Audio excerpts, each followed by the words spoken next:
So, we're done. Okay, बिस्मिल्लाहिर्रहमानिर्रहीम, अस्सलाम वालेकुम टू एवरीवन। आई होप कि आप खैरियत से होंगे और हर चीज़ ठीक होगी। अच्छा जी सर, 1 मोलर HCl ज़्यादा कंसनट्रेटेड होता है या 1 मोलल? तो 12 से 12:30 बजे हम टाइम रख लें। अगर आपने कोई इस तरह के क्वेश्चंस करने तो मुझे बता दीजिए, मैं फिर घंटा बीच में फ़ारिग होता है। किस टाइम पे फ़ारिग होता है बेटा? तो आपका जो बीच में टाइम है वो कौन सा टाइम है जिसमें आप फ्री होते हैं? 10 to 11, 10 to 11 एक मिनट में देखता हूँ। 10 to 11 मेरा अगर गैप है तो हम उसमें फिर इकट्ठे हो जाते हैं, कोई मसला नहीं। लेट मी चेक दिस के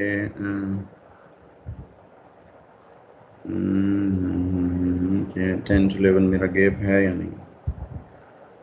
पहली क्लास, दूसरी क्लास होगी, फिर 10 से 11, फिर 11 से 12, 11 से 12, 11 से 10 से 11 आप फ्री है ना? 10 से 11 फ्री है। 10 से 11 तो मैं भी फ्री हूँ वैसे। ठीक है, 10 से 11 फिर हम यूँ कर लेते हैं कि उस टाइम मैं फ्री होऊंगा तो मैं आप मुझे उधर से यही मीटिंग ज्वाइन कर लीजिएगा, क्योंकि अभी तो ये मीटिंग ख़त्म हो जाएगी ना। 8 से 9 बजे ख़त्म कर देंगे हम। फिर मेरी भी क्लास है 9 से 10 मेरी भी क्लास है। फिर 10 से 11 में फ्री हूँ, तो उसमें मैं आधा पौना घंटा जितने भी आपके क्वेश्चंस हुए इस तरह के जितने भी होंगे वो इंशाल्लाह मैं उस टाइम पे आपको करवा दूँगा 10 से 11 बजे। ठीक है, आप मुझे ख़ुद रिमाइंड करवाएंगे। ठीक है, ओके। तो स्टार्ट करें, आप अभी का लेक्चर स्टार्ट कर लेते हैं। अच्छा जी, आज हम ये स्टार्ट कर रहे हैं यूनिट नंबर 2 है। यूनिट नंबर 2 है एक्चुअली स्टेट्स ऑफ मैटर है, और स्टेट ऑफ मैटर के अंदर जो है जो कोर्स कंटेंट्स हैं वो क्या हैं, पहले हम उनको डिस्कस करेंगे और फिर हम आगे चलते हैं। एक दफ़ा फिर रिमाइंड करवा देता हूँ जिन बच्चों को भी कन्फ्यूजन्स हैं, 10 से 11 बजे मैं फ्री होऊंगा, तो 10 से 11 बजे की क्लास हम उसी तरह से मीटिंगें कर लेंगे, और उसके अंदर जो आपकी कन्फ्यूजन्स हैं यूनिट नंबर 1 की वो इंशाल्लाह मैं वहाँ पे दूर कर दूँगा। कुछ बच्चों के आज भी मुझे क्वेश्चंस थे, मैंने सबके वैसे आंसर्स तो कर दिए थे। 2 क्वेश्चंस ऐसे थे जो कैलकुलेशंस वाले थे और वो मैंने नहीं किए थे, और स्टूडेंट से कहा था कि बेटा कल मुझे याद दिला देना, मैं आपको सॉल्व कर दूँगा, क्योंकि वो सॉल्व करने वाले थे ना। रात थका हुआ था, मैं भी सो गया था, तो इसलिए फिर नहीं कर सका था। बाकी आज इंशाल्लाह उनके भी सॉल्यूशंस मैं आपको बता दूँगा। ये बाकी सारे क्वेश्चंस प्लीज़ बेटा 10 से 11 बजे वाली क्लास में हम करेंगे। अभी मुझे लेक्चर पढ़ाने दें, आई होप कि आप अंडरस्टैंड कर लेंगे। टॉपिक है स्टेट्स ऑफ मैटर। ये एक्चुअली पूरा एक टॉपिक है, और अगर आप पंजाब या जो है फेडरल बोर्ड की बुक देखेंगे तो उसमें ये अलग चैप्टर्स हैं स्टेट्स ऑफ मैटर के। पंजाब के अंदर चैप्टर नंबर 3 है गैसेस का, और फेडरल के अंदर चैप्टर नंबर 4 है गैसेस का, चैप्टर 5 है लिक्विड का, और चैप्टर 6 है सॉलिड का। जबकि पंजाब के अंदर चैप्टर नंबर 3 है गैसेस का, और चैप्टर नंबर 4 है लिक्विड एंड सॉलिड, दोनों का कंबाइंड चैप्टर है। ठीक है जी। तो अगर आप टेक्स्ट बुक्स फॉलो कर रहे हैं तो वो है। और कल मैं देख रहा था एक आध बच्चे ने मुझे ना टेक्स्ट बुक की कुछ तस्वीरें भेजी हुई थी कि सर ये लाइंस मुझे समझ नहीं आ रही, मुझे समझा दें। बेटा शाबाश, ये बच्चे वो हैं जो टेक्स्ट बुक पढ़ रहे हैं। टेक्स्ट बुक पढ़ेंगे तो आपको कन्फ्यूजन होगी तो मोस्ट वेलकम। आप क्या करें, सिंपली जिस तरह से इस बच्चे ने किया था, दो चार बच्चे थे जिन्होंने मुझे टेक्स्ट की मुझे तस्वीरें खींच के उसमें से लाइन्स अंडरलाइन कर दी कि सर ये वाले जो है ना सेंटेंसेस समझ नहीं आ रहे, काइंडली समझा दें। तो मैंने उनको वो चीज़ समझा दी। तो काइंडली टेक्स्ट रीडिंग करें, टेक्स्ट बुक ज़रूर पढ़ें। तो टेक्स्ट बुक जितना ज़्यादा आप पढ़ेंगे उतनी ज़्यादा अंडरस्टैंडिंग आपकी होगी। और इसका बेस्ट वे मैं आपको बता देता हूँ बेटा, बेस्ट वे ये है कि आप मेरे साथ पढ़ें। यानी मैं जब पढ़ा रहा हूँ किताब टेक्स्ट बुक सामने खोल के रखें, ताकि आप मेरी गलतियाँ भी हाईलाइट करें ना, मैं भी गलती तो कर सकता हूँ ना।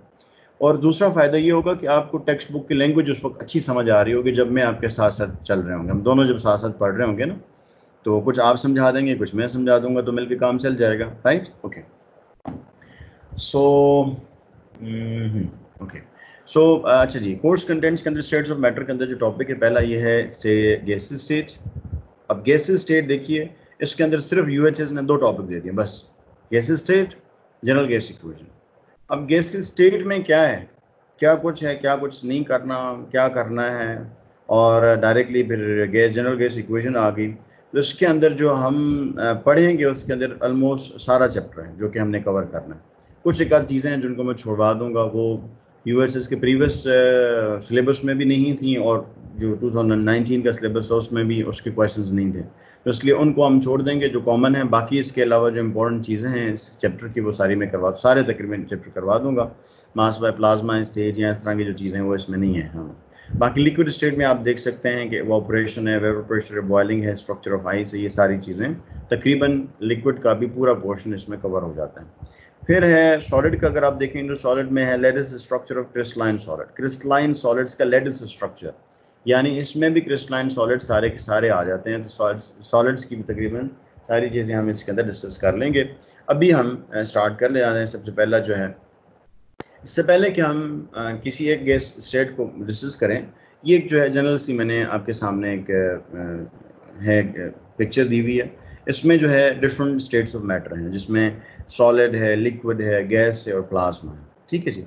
अब देखिए यहाँ से बताया जा रहे हैं कुछ चीज़ें हैं। नंबर 1 यहाँ पर देखिए, आप देखेंगे पार्टिकल्स बड़े जो है अच्छे तरीके से अरेंज हुए हैं। ये जो अरेंजमेंट है ना, ये शो कर रही है इनकी फिक्स्ड पोजीशन को शो कर रही है। ये क्या है बेटा, इन पार्टिकल्स की पोजीशन की फिक्स होने को शो कर रही है कि इनकी पोजीशन फिक्स है। तो सॉलिड के अंदर जो पार्टिकल्स नजर आ रहे हैं वो क्या है, फिक्स आपको नजर आ रहे हैं। सॉलिड में पार्टिकल्स की पोजीशन फिक्स होती है।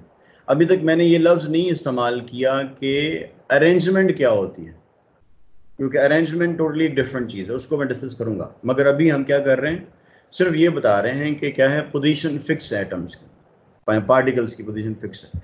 लिक्विड में थोड़ी सी रैंडमनेस शो की हुई है, तो उसका मतलब ये है कि ये फिक्स नहीं है। गैसेस में रैंडमनेस शो की हुई है, इसका मतलब ये भी फिक्स नहीं होती। प्लाज्मा तो टोटली एक अलग चीज़। ठीक हो गया जी। सो इसका मतलब ये है कि अगर हम फिक्स जो है पोजीशन की हम बात कर रहे हैं, पार्टिकल्स की फिक्स पोजीशन की बात करेंगे, तो वो सिर्फ सॉलिड स्टेट में बात करेंगे और किसी भी स्टेट में फिक्स पोजीशन पार्टिकल्स की नहीं है। अच्छा, अब जरा देखिएगा, मैं इसको और थोड़ा सा डिफरेंट वे में इसके आपके सामने शो करने जा। एक है, अगर हम इन स्टेट्स ऑफ मैटर की डेफिनेशन पढ़ें तो क्या होगी। डेफिनेशन में मैं दो चीज़ें यहाँ पे लिख रहा हूँ। एक है बेटा, ये देखिए यहाँ पे हम लिख रहे हैं फिक्स्ड, एक है फिक्स्ड वॉल्यूम, यहाँ पे लफ्ज लिखूंगा और ये टेबल बनाऊंगा मैं। इसी टेबल अपने पास नोट करें, बनाएं अपने पास शाबाश। और मैं इस टेबल के अंदर तीनों स्टेट्स की डेफिनेशन बढ़ा दूंगा आपको। फिक्स्ड वॉल्यूम, और दूसरी चीज़ है डेफिनेट शेप। Definite shape.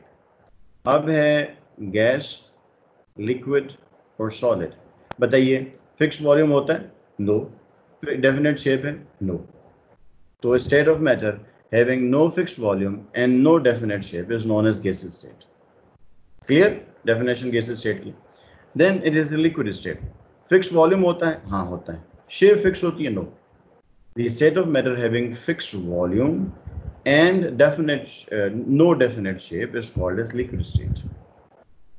उसके बाद है फिर है solid state. Solid state में देखिएगा fixed volume भी होता है और definite shape भी होती है।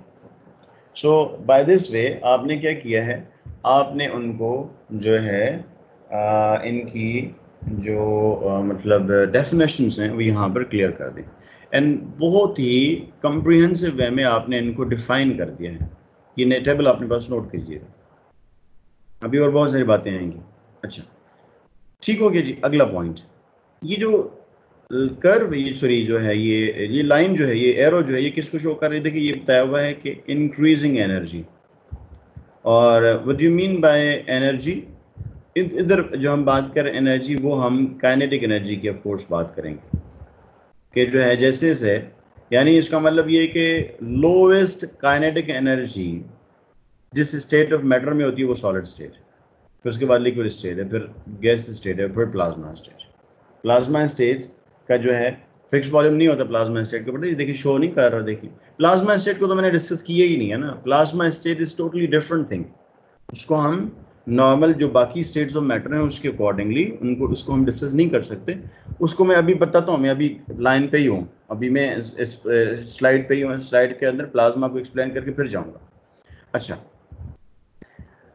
Liquid, solid, gas, kinetic energy increase करती जा रही है। क्लियर हो गई चीज़। अगला पॉइंट, अगर आप जो है इधर आ जाएं, अब अगली स्लाइड पे जा रहे हैं, उसी को एक्सप्लेन कर रहे हैं मगर मैंने इसको डिफरेंट पर्सपेक्टिव में आपके सामने शो किया। अच्छा जी, अब देखिए यहाँ पर सॉलिड, लिक्विड, गैस, और अगर प्लाज्मा होता तो मैं इसको प्लाज्मा यहाँ पर शो कर देता, तो बता देता हूँ, यहाँ पर लिख देते हैं प्लाज्मा, इससे प्लाज्मा स्टेट में जाएगा, इधर प्लाज्मा स्टेट, ठीक होगी। अच्छा अब देखिए क्वेश्चन है मेरा, ये जरा नीचे क्वेश्चन पढ़िए जरा, इसका क्या मतलब लिखा हुआ है, क्वेश्चन देखिए। क्वेश्चन ये है कि interconversion to which state of matter is not a physical change. Interconversion, question understanding है, क्वेश्चन की अंडरस्टैंडिंग है क्या है, interconversion to which state, interconversion मतलब देखिए gas state to any other state, solid state to any other state, plasma state to any other state, and liquid state to any other state। अब question ये कि बताइए कि इस state में बताइए कौन सी ऐसी स्टेट है जिसकी इंटर कन्वर्जन क्या होती है, केमिकल प्रोसेस है, फिजिकल चेंज नहीं है, ठीक है जी। अच्छा अब देखिए, इधर देखिए बेटा, इधर देखिए, छोड़ दें इसको, अब इधर आंसर ना दे मुझे, तो नहीं, इधर ये है H2O, सॉरी H2O है। H2O आप देखते हैं वेपर स्टेट में होता है, H2O लिक्विड स्टेट में होता है, और H2O आइस के फॉर्म में होता है ना, ये सारी तीनों स्टेट्स में एग्जिस्ट करता है। अब जरा देखिए, क्या अगर हम वेपर को लिक्विड स्टेट में लेके आए तो उसको हम कहते हैं कंडेंसेशन कहते हैं, हाँ? अच्छा क्या इधर H2O है और इधर कुछ और है लिक्विड स्टेट में, भी तो H2 ही रहेगा, और जब आइस में जाएगा तो उसमें भी H2 ही रहेगा। इट मीन्स कि कोई केमिकल चेंज नहीं आ रहा, ये सिर्फ क्या है, फिजिकल स्टेट्स में डिफरेंस चेंजेस आ रही हैं, केमिकल चेंज नहीं है। मगर अगर ये प्लाज्मा में कन्वर्ट हो तो फिर ये H2O नहीं रहेगा, फिर कुछ और चीज हो जाएगी, उसको अभी मैं एक्सप्लेन करता हूँ। अच्छा अगला पॉइंट, सॉलिड से लिक्विड, लिक्विड से गैस, सॉलिड से गैस, और गैस से सॉलिड, ठीक है जी, ये सारे इंटर कन्वर्जन्स हैं। अब देखिए इंटर कन्वर्जन्स के प्रोसेसेस होते हैं, और इन प्रोसेसेस के नाम होते हैं जिनसे आइडेंटिफाई किया जाता है कि क्या हो रहा है। लाइक मैं लफ्ज़ इस्तेमाल करूं कंडेंसेशन, तो आपको समझ आ जानी चाहिए कि condensation is conversion from gas to liquid state. तो ये जो नाम है किसी प्रोसेस को शो कर रहा है, ठीक हो गया जी बेटा। फ्रीजिंग, फ्रीजिंग का मतलब जैसे मतलब आपके जहन में आता है, फ्रीजिंग का मतलब ये है कि एक चीज़ पहले लिक्विड स्टेट में वो सॉलिड स्टेट में जा रही है। मेल्टिंग एक चीज़ सॉलिड स्टेट में वो लिक्विड स्टेट में, यानी ये जितनी भी चीज़ें हैं ये एक प्रोसेस को शो कर रहा है, ठीक हो गया। अच्छा अब ये है सब्लिमेशन, रिवर्स सब्लिमेशन, ये मल्टीपल चॉइस क्वेश्चन एक देता हूँ ताकि इसको यहीं पे मैं ख़त्म करना चाहता हूँ। तो क्वेश्चन क्या है, क्वेश्चन ये है कि कन्वर्जन, लिखिए क्वेश्चन अपने पास, conversion from gas to solid is known as, conversion from gas to solid is known as alpha option deposition, beta option है इसके अंदर रिवर्स सब्लिमेशन, और इसमें चार्ली ऑप्शन है डी सब्लिमेशन, और इसमें डेल्टा ऑप्शन है ऑल। बताइए डेल्टा,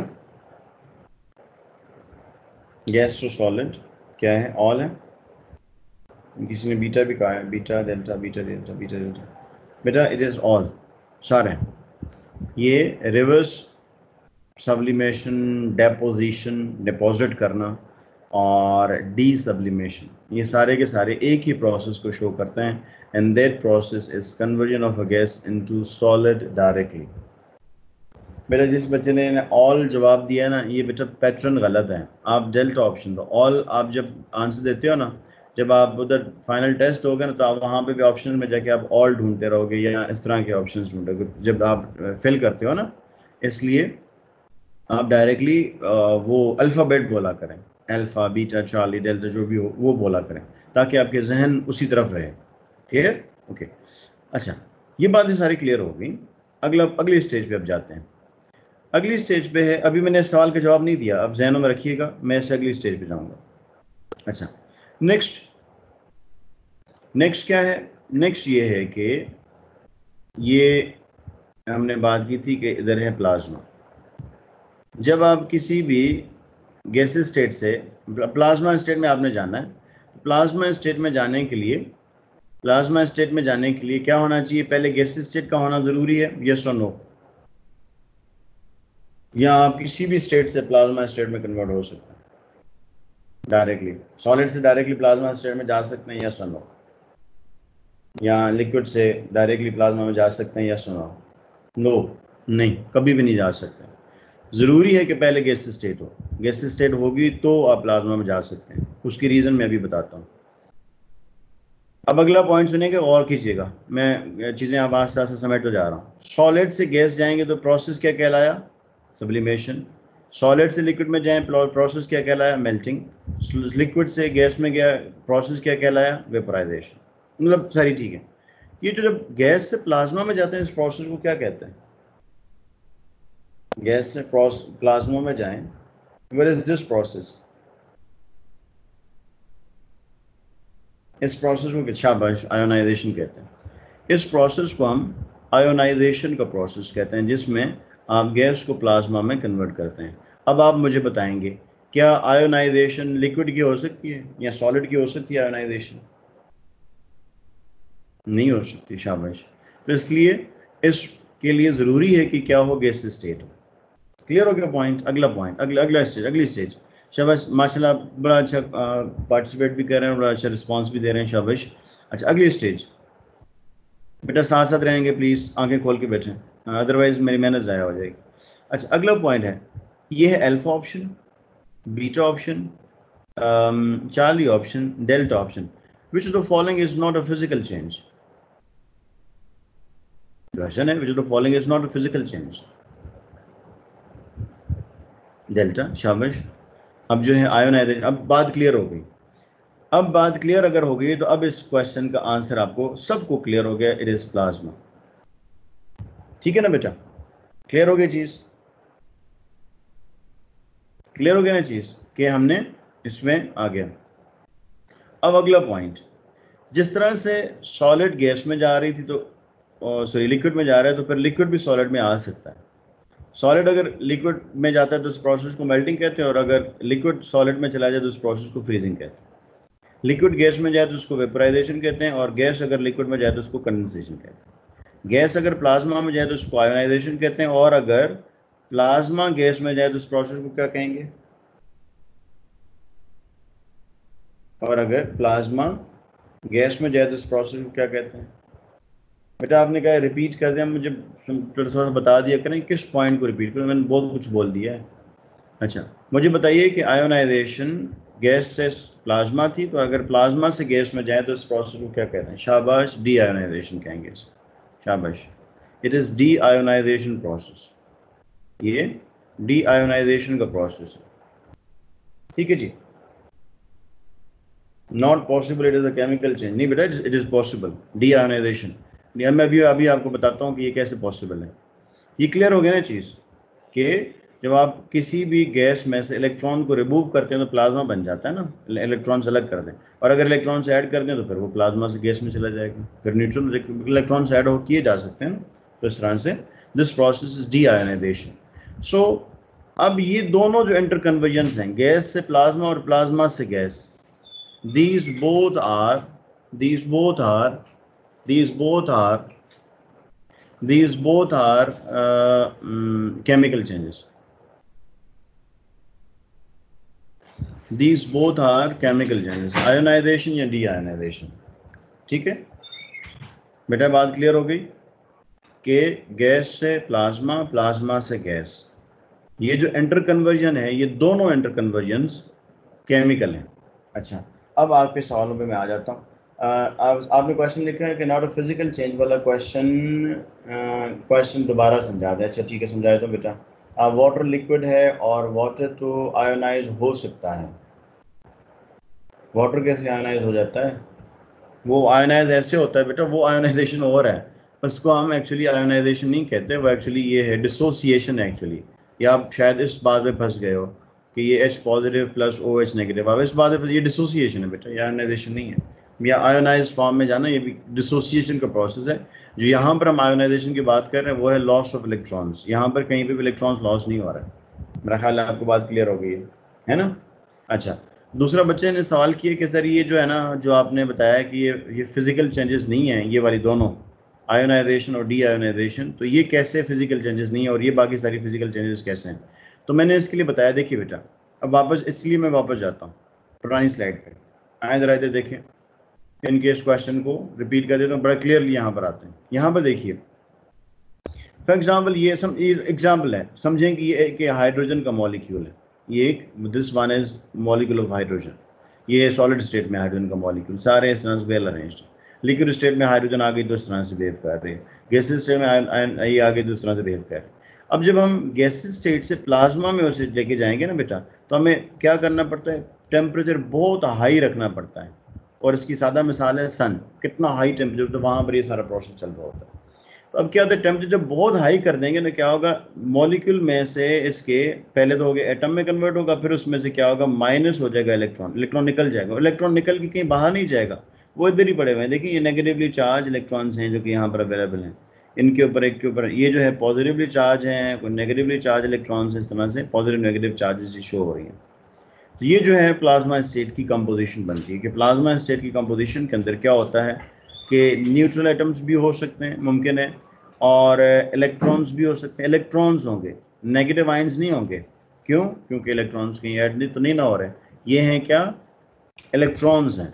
और दूसरे क्या हैं, पॉजिटिवली चार्ज आयंस। ये है कि इसकी प्लाज्मा स्टेट की कंपोजिशन होती है।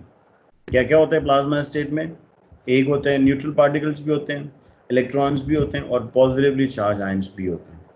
अच्छा, अब है सवाल है कि sir is it both physical और केमिकल चेंज? नहीं बेटा, it is just a chemical change, ये फिजिकल चेंज नहीं है।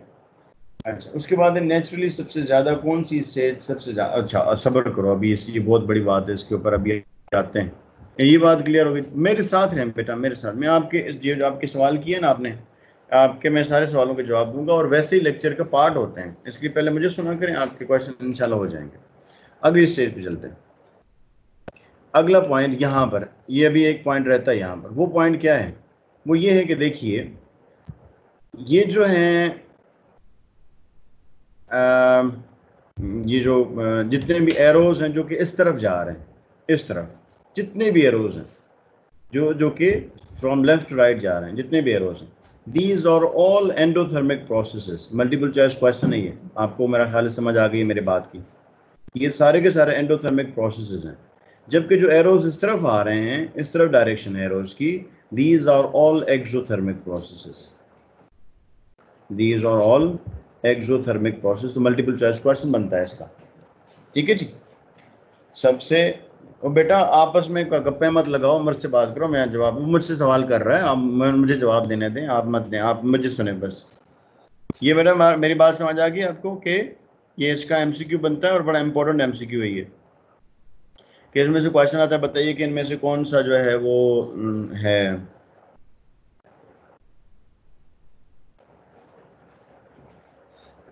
कौन सा एंडोथर्मिक प्रोसेस और कौन सा एक्सोथर्मिक प्रोसेस। ठीक हो गया जी बेटा, सारे मैंने बिल्कुल सिंगल, मैंने एक सिंगल लाइन के अंदर ये सारे मैंने प्रोसेसेस बता दिए कि endo exo. Clear? If clear तो हम आगे जाएंगे। सर मैंने फर्स्ट डे बताया था, क्या बताया था बेटा आपने फर्स्ट डे, क्या बताया था आपने? So so ionisation is also endothermic. Yes, ionisation is also endothermic process. जब तक एनर्जी नहीं देंगे इलेक्ट्रॉन कैसे निकलेगा? सर आपने फर्स्ट डे बताया था कि सबसे, अच्छा अच्छा, हाँ बहुत फनी है बेटा। अच्छा आ जाए जी, अब मैं आपके सारे इन सवालों के जवाब यहाँ पे दे रहा हूँ, डोंट वरी। ये ऑप्शंस हैं, ये हैं ऑप्शंस विद मल्टीपल क्वेश्चंस। मैं जो तो मैंने तरीका ये बताया था कि ये ऐसे होगा कि क्वेश्चन विद मल्टीपल ऑप्शंस, या ऑप्शन विद मल्टीपल क्वेश्चन। अब ये ऑप्शन है with multiple question. Alpha option है gas state, beta is liquid state, solid state and plasma state. सवाल नंबर 1 Q1 इसको लिख देते हैं, ये है Q2, सॉरी Q2, ये है Q3, Q4, Q5 और इसके लिहाज से और भी बहुत सारे सवाल बन सकते हैं। ठीक है जी। अच्छा जी, पहला है most abundant state of matter in universe, बताइए।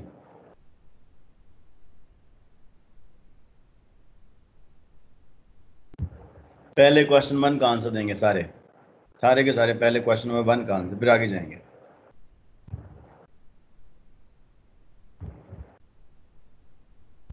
क्वेश्चन नंबर 1, बेटा मैंने आपसे बताया है कि प्लाज्मा आंसर मत दिया करें, आपको आदत पड़ जाएगी, और ये आपको आदत पड़ गई है। देखें आपको प्लाज्मा प्लाज्मा किए जा रहे हैं, आप डायरेक्ट अल्फ़ाबेट बोला करें। अल्फ़ाबेट बोलने से आपके जहन में अल्फ़ाबेट की ऑप्शन आएगी।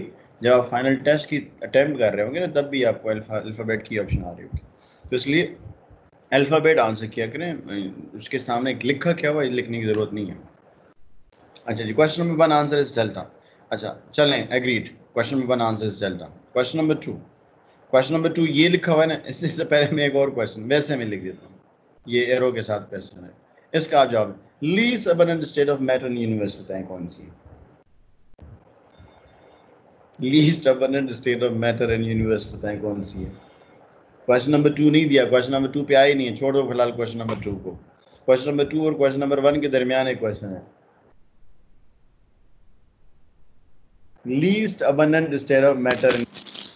बेटा माइक्रोफोन ऑफ कर दो प्लीज प्लीज प्लीज प्लीज, वापस जाना पड़ेगा, प्लीज वापस जाना पड़ेगा। हाँ शाबाश, thank you. Least abundant state of matter in universe, it is liquid state. याद रखिएगा, नोट करें अपने पास। लीस्ट क्यों है मैं अभी बताता हूँ, अभी बताता हूँ, सबर से बताता हूँ।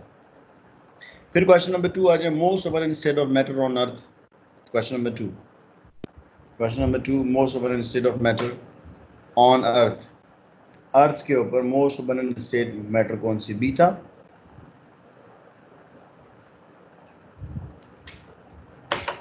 अच्छा जी, हाँ जी, most abundant state of matter on earth is Charlie, सी।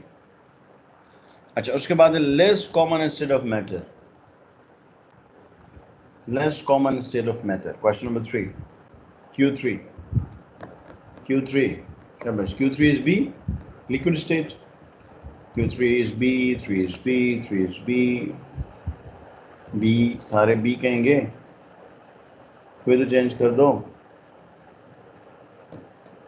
हाँ ये D वाला सही है, चेंज कर दिया। Less common state of matter जो है, less common state of matter is B। Okay, क्यों मैं अभी बताता हूँ, सबर सबर सबर कीजिएगा, बताऊंगा सारा एक्सप्लेन करूंगा।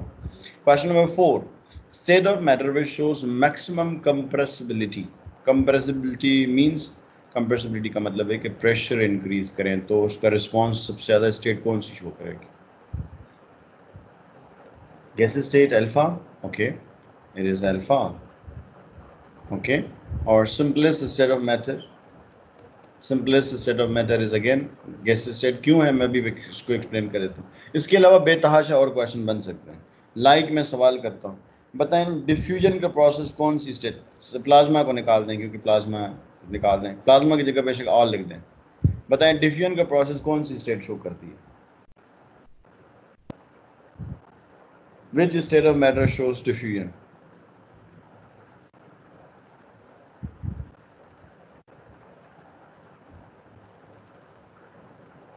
ये डेल्टा वाला कौन है जिसने डेल्टा आंसर दिया है और सही आंसर दिया है। सारी states of matter diffusion show करते हैं। सर सॉलिड में तो नहीं ना होती, होती है बेटा, बहुत स्लो होती है। आप देखें पत्थर सालों पहले जो होते हैं, साल गुजरते गुजरते उनकी जो है कंपोजिशन चेंज होती है, उनके स्ट्रक्चर्स चेंज हो जाते हैं। कैसे चेंज होते हैं, वो इसी डिफ्यूजन की वजह से, मगर बहुत नेग्लिजिबल होती है। हाँ अब अगर इस क्वेश्चन को थोड़ा सा ट्विस्ट कर दूं, क्वेश्चन ये कि विच state of matter shows maximum diffusion process. अब अगर क्वेश्चन चेंज कर दूं कि विच state of matter shows maximum diffusion process, maximum diffusion कौन शो करता है, maximum. Maximum diffusion gas state show करती है, क्योंकि मॉलिक्यूल्स अलग अलग होते हैं, जल्दी डिफ्यूज करके पहुंच जाएगा। आप कमरे के एक तरफ जो है ना परफ्यूम स्प्रे करें, अगले लम्हे दूसरे तक पहुंच जाएगा, उसकी वजह ये कि डिफ्यूजन फास्ट है। अब आखिरी सवाल है मेरा इसमें, वो ये कि बताएं कि इफ्यूजन कौन सी स्टेट ऑफ मैटर शो करती है? Effusion, which state of matter shows effusion process? हाँ, डेल्टा में मैं आपको ऑप्शन देता हूँ कि कोई, अगर आप समझते हैं कि कोई दो स्टेट्स ऐसी हैं जो कि कंबाइन हो सकती हैं, तो आप बेशक दो स्टेट्स कंबाइन करके मुझे डेल्टा बता सकते हैं, अपनी मर्जी से बेशक डेल्टा आंसर दे दें, जिसमें आप बता दें कि फ़लाँ फ़लाँ अल्फ़ा एंड बीटा, या अल्फ़ा एंड चार्ली, या बीटा एंड चार्ली, आप बेशक कंबाइन कर सकते हैं। ये भी आपको ऑप्शन देता हूँ कि इफ्यूजन बताएं कौन सी स्टेट ऑफ मैटर शो करती है।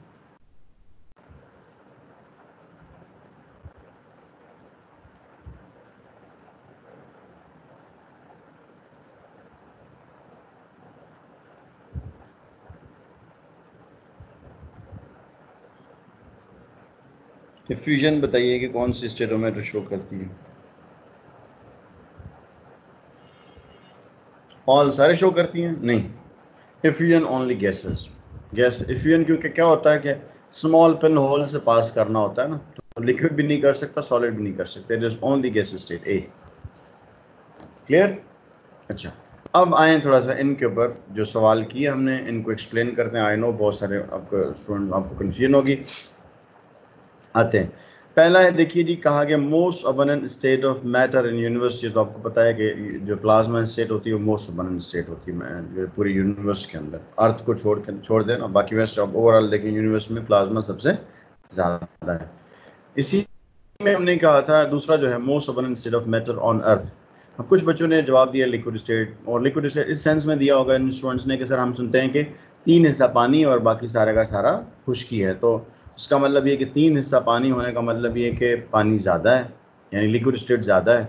ऐसा नहीं है बेटा, 3 part of the earth is covered with water, उसके अंदर भी क्या होते हैं, सॉलिड ही होते हैं, इसलिए फिर हम ऐसे कहते हैं कि most abundant state of matter जो है वो सॉलिड स्टेट होती है अर्थ के ऊपर। फिर less common state of matter. अब less common state of matter वाला जो क्वेश्चन है ना, ये ज़रा और कीजिएगा, ये इस वाले सवाल से जो हमने पूछा least common state of matter in universe, उसके साथ एक्सप्लेन हो जाएगा। लेस कॉमन क्यों है, Y liquid state is less common state of matter. Liquid state less common क्यों होती है, आए जरा इस बात को समझाए तो देखें।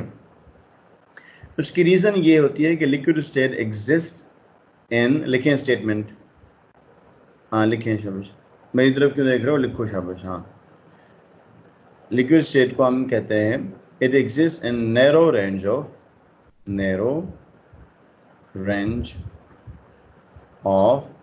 Temperature and pressure.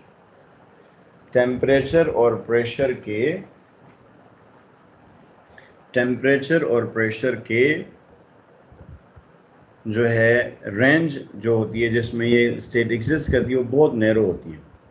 मिसाल समझा देता हूँ, देखिए -273 लोएस्ट टेम्परेचर है डिग्री सेल्सियस, उससे all the way to 0 degree Celsius, 0 से फिर 100 डिग्री सेल्सियस, और फिर 100 से 1000 डिग्री सेल्सियस। ठीक है, अब देखिएगा ज़रा, ये मैंने वाटर के लिए टेम्परेचर रेंज लिखी है, H2O के लिए। यहाँ से यहाँ आइस के फॉर्म में एग्जिस्ट करता है, 0 से 100 डिग्री सेंटीग्रेड में लिक्विड फॉर्म में एग्जिस्ट करता है, और 100 से 1000 के अराउंड ये जो है जाता है वेपर स्टेट तक जाता है, वेपर स्टेट में रहता है। ठीक है जी, इसका मतलब ये कि देखिए कौन सी रेंज सबसे कम है, अल्फ़ा, बीटा या चार्ली, मुझे बताइए कि टेम्परेचर की रेंज सबसे कम कौन सी है।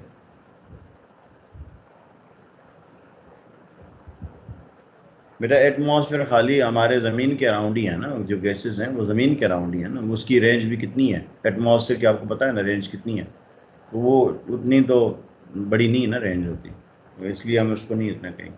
हाँ जी, बताइए कि टेम्परेचर की जो रेंज है इसमें सबसे कम किसकी है, ऑफकोर्स बीटा, यानी सिर्फ 0 से 100 डिग्री सेंटीग्रेड के दरमियान ही ये लिक्विड स्टेट में एग्जिस्ट कर सकता है, इससे ऊपर नीचे जाएंगे ये लिक्विड स्टेट में एग्जिस्ट नहीं करेगा। तो इसलिए हम कहते हैं क्योंकि ये लोवेस्ट, यही तो रीज़न है कि लिक्विड स्टेट की बहुत किल्लत है। जैसे हम सूरज पे जाएं, इधर उधर, सॉरी चांद पे जाते हैं, मरीख पे जाते हैं लोग, क्यों नहीं जा पा रहे? क्योंकि पानी नहीं है, लिक्विड, वो एटमॉस्फेयर नहीं है जिस पे लिक्विड एग्जिस्ट कर सके।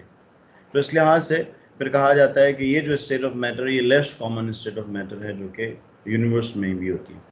उसके बाद state of matter which shows maximum compressibility gas state है, क्योंकि उसके दरमियान जो है वैकेंट स्पेसेस होती हैं, जैसे प्रेशर अप्लाई करते हैं तो मॉलिक्यूल्स करीब आ जाते हैं। So all clear? इस ये स्लाइड बेटा सबको क्लियर है?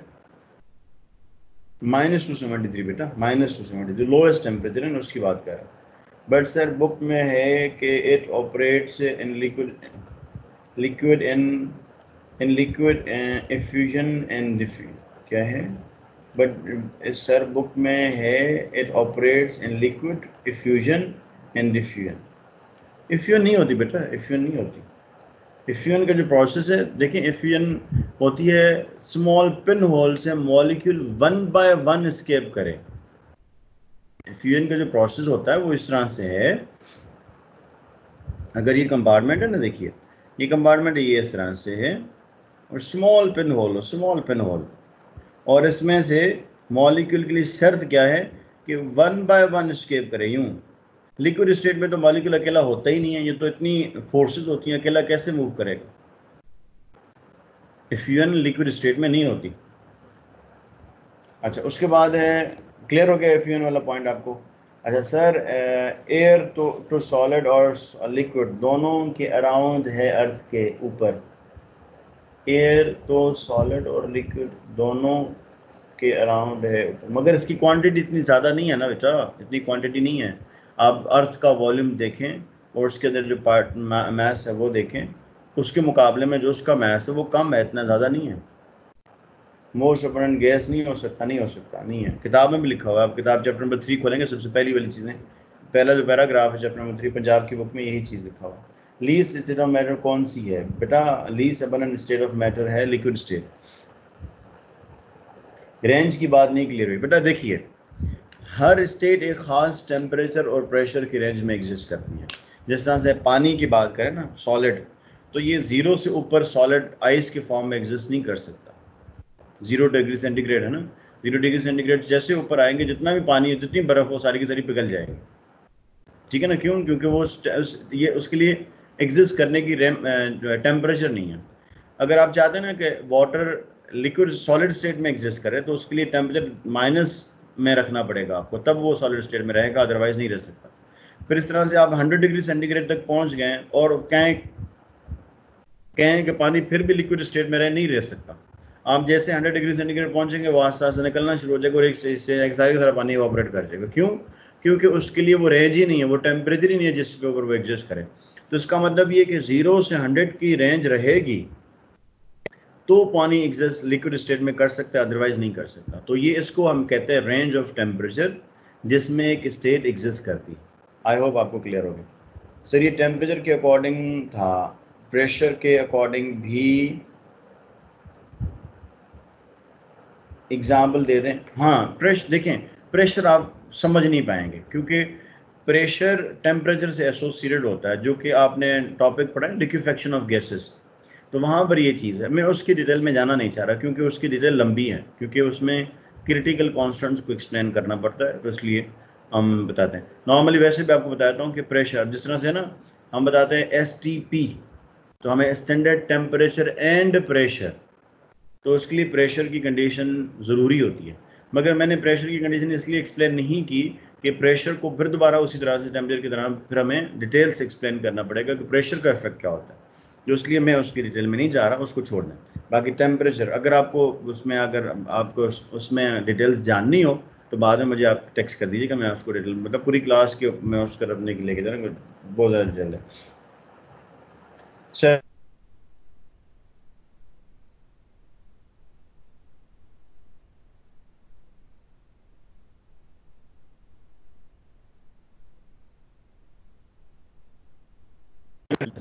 हैपन इन प्लाज्मा, बेटा प्लाज्मा प्लाज्मा के बारे में आपने पढ़ा ही कुछ नहीं है, सच्ची बता रहा हूँ, क्योंकि प्लाज्मा एक बहुत कॉम्प्लिकेटेड चीज़ है।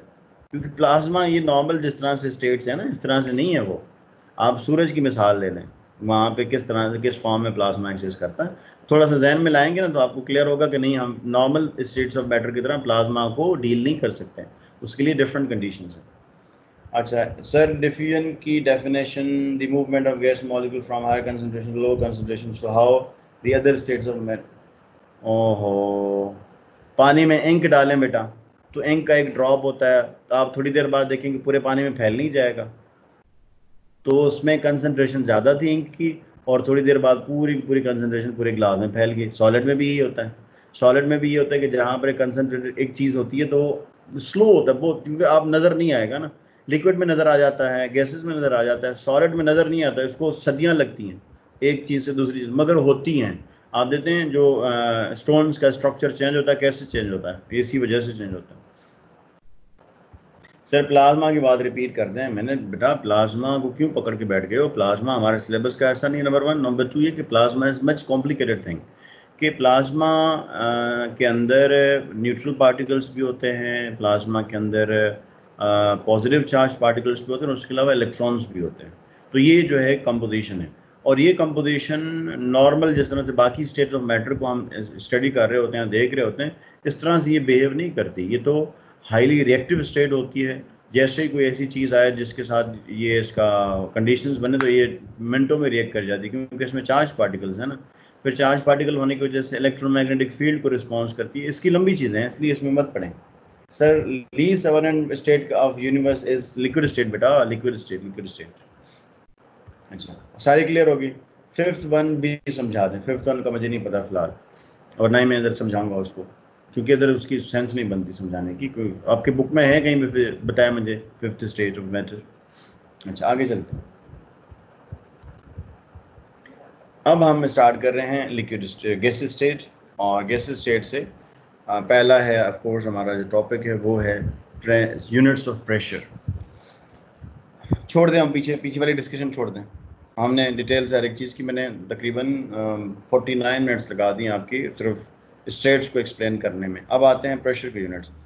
प्रेशर के यूनिट्स बेटा जो होते हैं, स्टैंडर्ड प्रेशर के यूनिट्स जो है वो ATM होते हैं, नॉर्मल जो हम यूज़ कर रहे होते हैं, और उसके अलावा इसको हम एक्सप्लेन करते हैं, ये वो प्रेशर है जो एटमॉस्फेयर हमारे ऊपर एक्सर्ट करता है एक सी लेवल, तो उसको हम प्रेशर के यूनिट्स की फॉर्म में एक्सप्लेन करते हैं।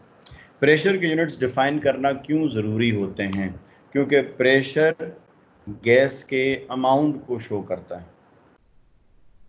बात समझ आइए बेटा, कि प्रेशर गैस की अमाउंट को शो करता है।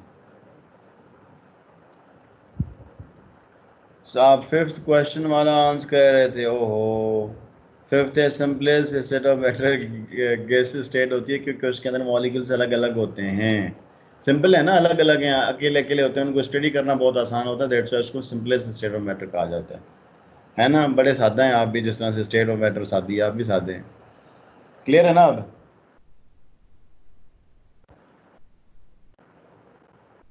अब क्लियर है। अब छोड़ दें उसकी जान, मुझे अगले आगे बढ़ाने दें। Okay okay okay okay. अच्छा क्वेश्चन ये था कि why pressure units are necessary to define, gas के लिए प्रेशर के यूनिट्स डिफाइन करना क्यों ज़रूरी होते हैं, क्योंकि प्रेशर यूनिट्स गैस की क्वांटिटी, गैस की अमाउंट को शो करते हैं। सर वॉल्यूम भी तो शो कर सकता है, नहीं बेटा। जिस तरह से आप देखें, नॉर्मल नॉर्मल क्या होता है, मैं वो बात कर रहा हूँ। आप घर में गैस का सिलेंडर लेके आते हैं, ठीक है जी, गैस का सिलेंडर लेके आते हैं, इसमें गैस कितनी है कैसे पता लगेगा आपको? ऑफ कोर्स आप उसका प्रेशर मालूम करते हैं, ठीक है ना। गाड़ी का टायर है, इसके अंदर कितनी हवा है इसके अंदर मौजूद है, कैसे पता लगेगा? इसका प्रेशर फाइंड आउट करते हैं, है ना। तो इसका मतलब ये है कि, इसका मतलब क्या है कि गैस की क्वांटिटी कितनी है, इसके लिए ज़रूरी होता है कि हमें प्रेशर को डिफ़ाइन करना पड़ता है गैस के। अब प्रेशर के डिफरेंट यूनिट्स हैं, और उसको हम मैं यहाँ पे सिंप्लीफाई कर रहा हूँ। 1 atmospheric pressure is equal to 760 torr, which is equal to 760 millimetres of mercury, which is equal to 101,325 pascals, which is equal to 101,325 newtons per meter square, which is equal to 14.7 psi, and which is equal to 1.01325 बार। ठीक है, ये various units हैं, ठीक है जी। अब अगला point, एक है इसके अंदर क्वेश्चन आता है कि बताइए कि एसआई यूनिट्स, ये बल्कि ये क्वेश्चन आ गया, what is the value of pressure of 1 ATM। Question देखिए, क्वेश्चन है ये सारे, ये दोनों एमसीक्यूज हैं मगर मैंने सिंपल क्वेश्चन लिख दी। What is the value of pressure of 1 ATM in SI units. SI units में 1 ATM प्रेशर की वैल्यू क्या होती है। तो ये दोनों जो होती हैं बेटा, ये एक्चुअली एसआई यूनिट्स को शो करते हैं। एसआई यूनिट पास्कल भी एसआई यूनिट्स और न्यूटन पर मीटर स्क्वायर भी एसआई यूनिट होती है, तो इसलिए इसका जो है ये। फिर अगला सवाल है, 1 ATM has maximum value in which of the following unit of pressure. 1 ATM की मैक्सिमम वैल्यू किस प्रेशर यूनिट में होती है। तो आंसर इज अगेन, एक है पास्कल में होती है और दूसरे और न्यूटन्स पर मीटर स्क्वायर में होती है। ये जो है मैक्सिमम जो है वैल्यू है इसकी प्रेशर की। इसके अलावा इसमें इंटर कन्वर्जन आ सकती है थोड़ी बहुत, कि जी बताइए कि 760 टॉर 1 अगर ATM है, 760 टॉर है, तो 0.5 ATM है तो टॉर कितने होंगे। तो इस तरह की छोटी मोटी इंटर कन्वर्जन आ सकती है, तो इसलिए आपने इसको कर लेना है। तरीका बता देता हूँ कन्वर्जन का। फॉर एग्जाम्पल यही क्वेश्चन अगर मैं करूँ तो यहाँ पर हम लिखेंगे ATM और यहाँ पर आप लिख दीजिए कि टॉर। ATM है, 1 ATM है तो टॉर कितना है, 760 है। और अगर 0.5 ATM है तो टॉर कितना होगा, x होगा। और उसमें मल्टीप्लाई कर दीजिए। Now x is equal to 0.5 multiply by 760, तो आपका आंसर बन जाएगा। सर बस थक गए, सबर करो बेटा, अभी 10 मिनट पड़े हुए। कैंपस काइनेटिक मालिक थ्योरी पढ़ाऊंगा बस, इसकी थोड़ा सा बुकिंग आगे जो है ना चीज़ जो है, सिर्फ इसके पोस्टुलेट पढ़ा देता हूँ। अच्छा, अब पोस्टुलेट्स ऑफ काइनेटिक मालिक थ्योरी है कि इसमें है, पहला पोस्टुलेट है कि एवरी, अच्छा सवाल है मेरा, यहीं पे क्वेश्चन है। अल्फा ऑप्शन है गैस, बीटा ऑप्शन है लिक्विड, चार्ली ऑप्शन है सॉलिड और डेल्टा ऑप्शन है ऑल। अब मेरा सवाल है आपसे, kinetic molecular theory explains the behaviour of, question है कि kinetic molecular theory explains the behaviour of, देख लो बेटा पिछली वाली स्लाइड। मुझे समझ नहीं आती, ये लेक्चर रिकॉर्डेड है, बाद में भी आप जाके देख सकते हैं, मुझे ही रिपीट करवानी है, मतलब मुझे बाबा पीछे वाली स्लाइड शो करवानी है, खुद ना मेहनत करना। अच्छा, क्वेश्चन ये कि बताइए कि इनमें से काइनेटिक मॉलिक्यूलर थ्योरी किस स्टेट को एक्सप्लेन करती है। आंसर इज ऑल, सारे स्टेट को एक्सप्लेन करती है, मगर यहाँ पर हम किसको एक्सप्लेन कर रहे हैं, गैसेस को खाली एक्सप्लेन कर रहे हैं, तो इसलिए गैसेस के अकॉर्डिंग। अच्छा जी, पहला क्या है postulate, every gas molecule, gas consist of large number of very small particles called as molecules. Number 1 point, इसको नोट करेंगे। नंबर 2 है गैस मॉलिक्यूल्स का रैंडम मोशन होता है। Number 2। Number 3 gas molecules collision show करते हैं, और ये जो कोलियन होती है दो तरह की होती है, एक है विद ईच अदर और दूसरा विद वॉल्स ऑफ कंटेनर। एक है विद ईच अदर और दूसरी विद वॉल्स ऑफ कंटेनर। जो वॉल्स ऑफ कंटेनर के साथ मॉलिक्यूल्स कोलाइड करते हैं, these collisions generate the pressure of gas, ये गैस के प्रेशर को जनरेट करते हैं। ठीक है जी, इस तरह से आपका जो है गैस का प्रेशर आ जाता है। अच्छा, अब देखिए, इधर it is with each other और with the walls of container, all sort of collisions are perfectly elastic। ये क्या होती हैं, perfectly elastic collisions होती हैं। और perfectly elastic मतलब ये कि एनर्जी कंजर्व रहती है, एनर्जी कंजर्व रहती है। परफेक्टली इलास्टिक का मतलब होता है कि एनर्जी कंजर्व, एनर्जी में कोई चेंज नहीं आता, चाहे वो आपस में कोलाइड करें या with walls of container collide करें। तो collision of gas molecules either with each other or with walls of container, both collisions are perfectly elastic collisions। उसके बाद है, there are vacant spaces between gas molecules, or there are no force of attraction or repulsion between the gas molecules। Number 6 है कि actual volume of gas molecule is negligible as compared to volume of vessel। Number 7 is negligible gravitational influence। Gas molecules के अंदर जो gravitational influence होता है वो negligible होता है, ठीक है, क्योंकि उनका मास बहुत कम होता है, इसलिए ग्रेविटेशनल इन्फ्लुएंस गैस मॉलिक्यूल्स का के ऊपर नेग्लिजिबल होता है। उसके बाद है आखिरी पॉइंट है कि average kinetic energy is directly proportional to the absolute temperature. ये जो है 7-8 वेरियस पोस्टुलेट्स हैं काइनेटिक मॉलिक्यूल की थ्योरी के। अब इनके एक आध क्वेश्चंस भी हैं, और बल्कि एक क्वेश्चन है, ये कर लेते हैं फिर हम उसको वाइंड अप कर लेते हैं। Which of the following do not pertain to the postulates of kinetic molecular theory of gases? इनमें से बताएं कौन सा जो है पोस्टुलेट नहीं है।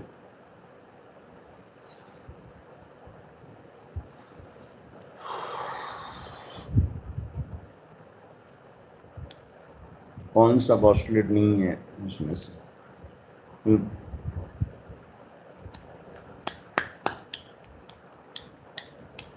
Alpha option है all the molecular collisions are perfectly elastic. Beta option है gas molecules move at the random with ever changing speeds. और molecular collisions again the walls of container responsible for the gas pressure. Total kinetic energy of the gas molecules is directly proportional to temperature. बताइए कि कौन सा इसमें से postulate नहीं बनता।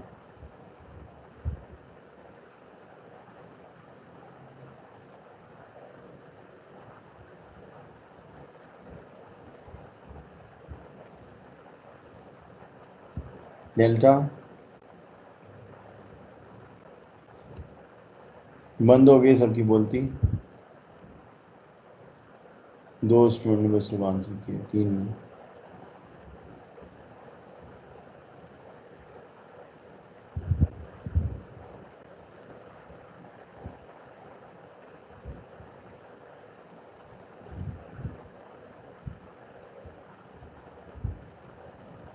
Alpha delta delta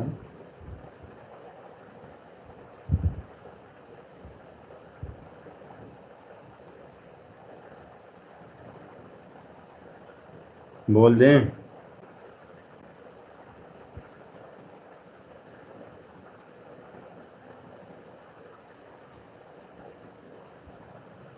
delta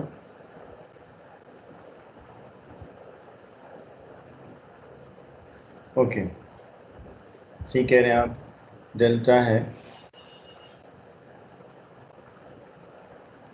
delta बेटा माइक ऑफ करके माइक ऑफ करके माइक ऑफ करके माइक रैम करें।